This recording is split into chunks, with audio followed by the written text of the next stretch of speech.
Pera aí rapidinho, antes de começar o vídeo, queria falar para vocês participarem desse concurso da box de Mystery Booster. É só entrar nesse vídeo aqui que eu vou deixar no card e o link ali embaixo que você já vai participar. É completamente de graça e bem fácil. Então, vamos pro vídeo. Fala galera, Bruno Early aqui com mais um vídeo de introdução a Modern patrocinado pela Card Store. Hoje vamos falar sobre o Oops All Spells, que é um deck que veio importado diretamente do Legacy.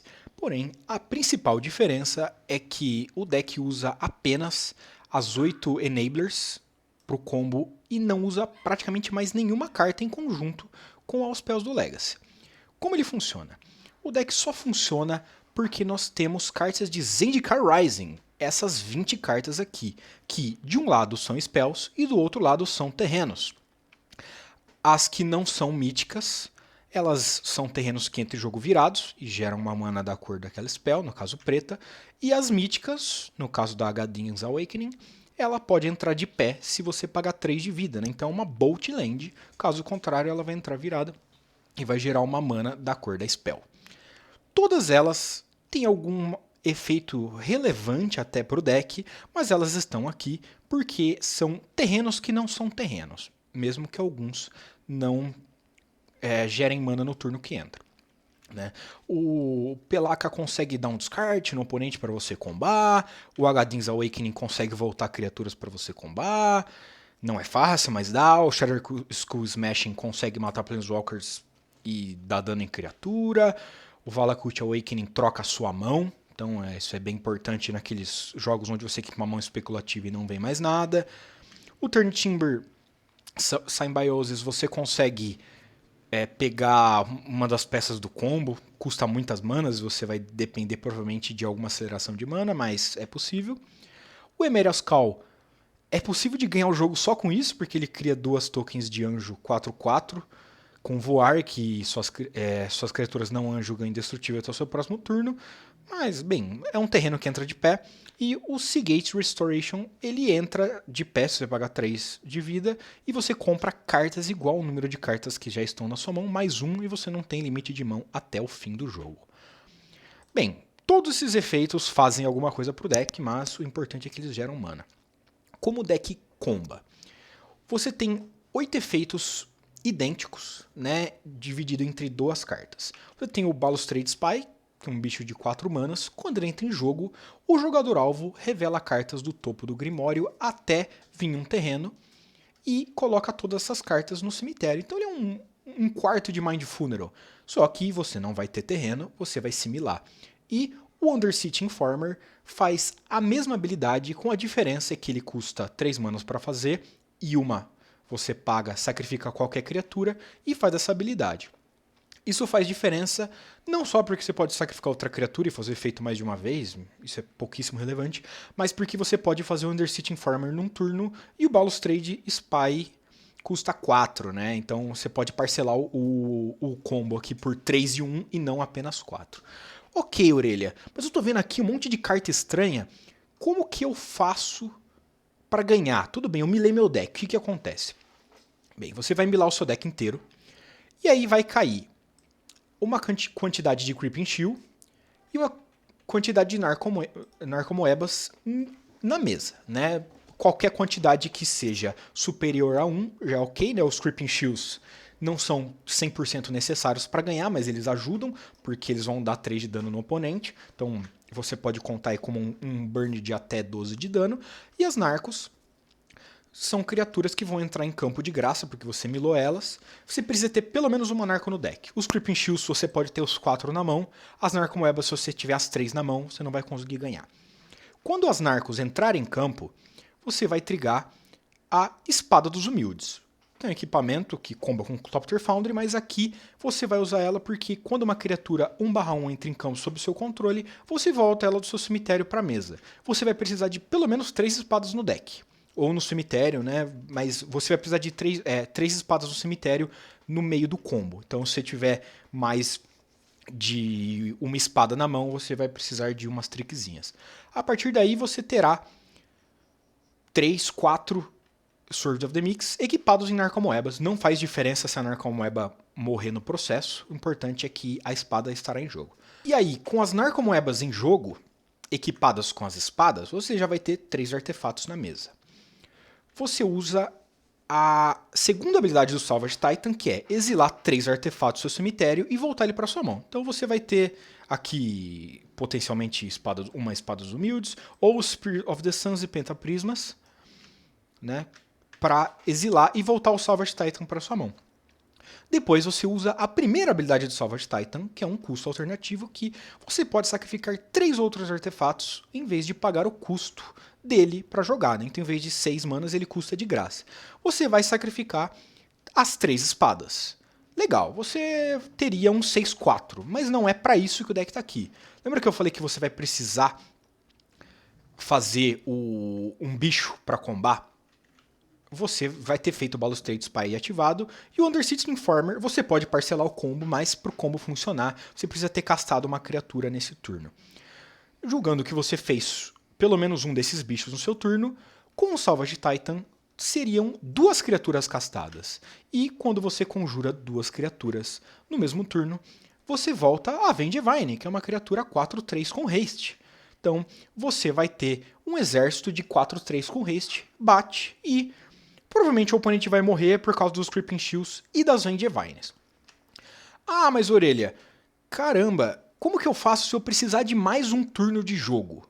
Se você precisar de mais um turno de jogo, tudo bem, você tem o Nexus of Fate, que é uma carta que você ganha um turno extra, esse efeito é bem pouco relevante, mas se ele fosse ser colocado num cemitério vindo de qualquer lugar, em vez disso, ele volta pro deck. Como você vai milar o seu deck inteiro, o Nexus vai automaticamente voltar pro seu deck. Você vai ter mais uma carta no deck, podendo desvirar e bater com as Vengevines no próximo turno. Putz, Orelha, mas o que acontece é que minhas Vengevines estão na mão. Eu tenho 2 espadas na mão. Como que eu faço pra ganhar, cara? Tranquilo. Você tem o Phantasmagorian, que a primeira habilidade dele é completamente irrelevante, você nunca vai caçar essa criatura, mas quando ele está no seu cemitério, você pode descartar 3 cartas e voltar ele do seu cemitério para sua mão. Na sua mão ele não vai fazer diferença nenhuma, mas podendo descartar 3 cartas, você pode mandar as Vengevines e as Swords adicionais pro grave, podendo assim combar, né? Caso também o Nexus esteja na sua mão, você descarta ele e ele volta pro deck. Assim você vai conseguir voltar todas as espadas, né? Isso também funciona caso você não tenha um Phantasmagorian antes de começar a combar e tenha as espadas. Você comba, com o trigger das Narcomoebas de entrar em jogo na pilha, você ativa um Phantasmagorian, assim todas as espadas vão trigar juntas e você não vai ficar parcelado e correr o risco de ter 2 espadas na mesa só.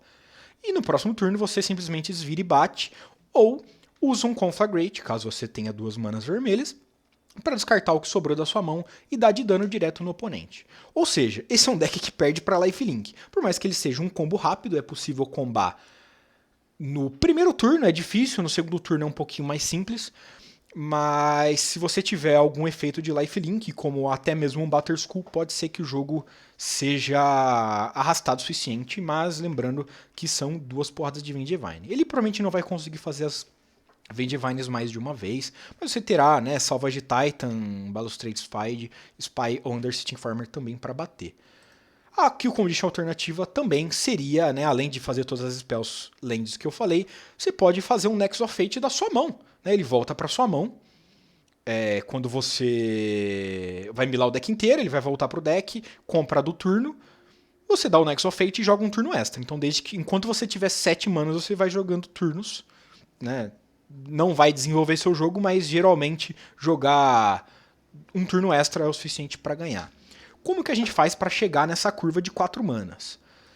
A gente usa essas acelerações. O Macaco, que é o clássico de decks combos, ele ajuda, né, a ter um ramp imediato para fazer todas essas cartas aqui, mas ele também ajuda a fazer a segunda mana vermelha do Conflagrate. Como eu disse, a base de mana ela não tem dual. Você não tem como escolher o terreno que vem para sua mão. Desde que você tenha uma mana preta, você consegue combar. Mas às vezes você consegue combar com uma Gadin, Sigil's Restoration, Emeria's Call e um Macaco. Significa que você não vai ter nenhuma mana vermelha para dar o Conflagrate. Né? Com o Macaco isso fica um pouquinho mais simples. Temos o Pentaprisma, que ele tem Sunburst, então ele entra com marcadores igual a quantidade de cores pagas, né? Como ele custa 2, ele vai entrar com 2 marcadores. Você tira um marcador dele e ele gera uma mana de qualquer cor. Ele também serve para situações onde você não tem mana preta, mas tem mais terrenos. Você pode fazer um pentaprisma só para gerar mana preta. Mas a parte legal é que ele facilita um combo letal turno 2. Porque se você tiver qualquer terreno, 2 terrenos que entram em pé, um macaco e um pentaprisma, você gera 4 manas no segundo turno. Você usa o macaco e o terreno para fazer o pentaprisma. Nossa, mas Orelha, mas você está gastando um ramp para fazer o outro? É, só que o pentaprisma, ele gera 2 manas, né? Ele não gera uma mana só. Porque quando você tira o marcador, cada um vai gerar uma mana. Então, se você tiver como sacrificar uma mana num turno para usar no próximo, pode ser também. Né, como, por exemplo, transformar a mana do macaco em múltiplas verdes ou brancas para fazer os terrenos aqui. E a Sphere of the Suns, quem tem jogo virado com 3 marcadores, vira ela, tira um marcador de carga, gera uma mana de qualquer cor. Tem gente que fala que era melhor usar algum sinete, a diferença é que o sinete não tem nenhuma combinação de sinete, tem como fazer todas as cartas do deck se você precisar conjurá-las, né? Você pode usar um Sinete BR, por exemplo, só que o Sinete BR não vai gerar verde para conjurar uma Vengevine da sua mão. Se precisar azul, né, gerar a terceira verde aqui.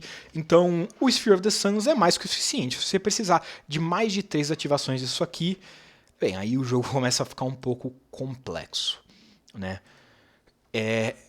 E aí nós vamos para o side. O side tem umas tecnologias interessantes, porque, como dá pra ver, o deck depende completamente de cemitério. Ele não consegue ganhar o G1 sem o cemitério, salvos aquelas situações muito marginais, onde você vai castar essas cartas da sua mão, da Emeria's Call, isso é plano Z do deck, né? Não é nem plano B nem C, é plano Z. Mas o side, ele tem Thoughtseize, né, contra combos e algumas interações muito fortes, né? Esse deck sofre bastante para counter, não tem Veil of Summer nos maravilhosos decks verdes do formato. Esse não é necessariamente um deck verde, é um deck com cartas verdes. Então nós temos Thoughtseize para se proteger do oponente.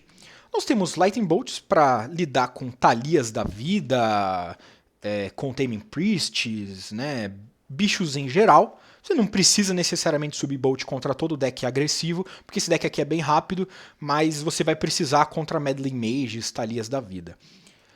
Leyline of Sanctity, que você vai fazer de graça, e a parte interessante da Leyline é que mulligar atrás de Leyline geralmente é importante, mas é chato, porque você vai estar com menos carta na mão, mas esse deck, como tem cartas que você não quer ter na sua mão, né, como Creeping Shield, Vengevine, Phantasmagoria, você pode usar o Mulligan atrás da Leyline para, quando você tem um Mulligan A5, por exemplo, colocar 2 cartas que você não quer ter na sua mão, como, por exemplo, o Creeping Shield no fundo. Então, procurar a Leyline se tornou algo melhor, porque você vai querer a Leyline de qualquer jeito nas partidas que você sobe, e não tem o problema que tinha antigamente de ficar comprando uma mão de Leyline, que é uma Leyline um monte de carta horrível.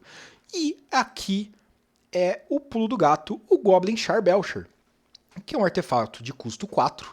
Você paga 3, vira, revela cartas do seu Grimório até revelar um terreno, e ele dá o dano igual ao número de cartas reveladas, o dobro de dano se for uma montanha, o terreno revelado.